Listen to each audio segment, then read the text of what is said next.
June in Los Angeles. The air feels charged, tense.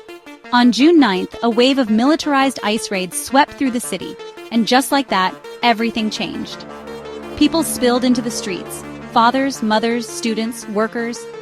They weren't just protesting. They were fighting for families, neighbors, for the soul of their city.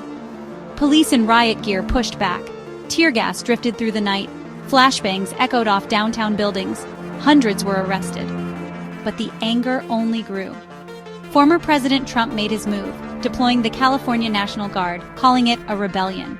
Marines from 29 Palms rolled into LA. For the first time, the military was backing up ICE.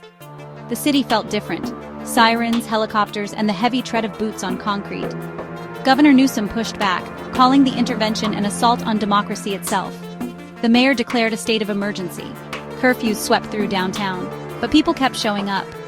Protests spread to Dallas, Austin, Chicago, New York. For some, it's about security.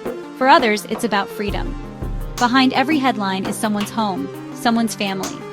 And so, Los Angeles stands at a crossroads. Will force silence the streets, or will the outcry change the country? If you want more on-the-ground updates and real stories behind the headlines, hit like, subscribe, and support the channel. Until next time, stay safe, stay informed.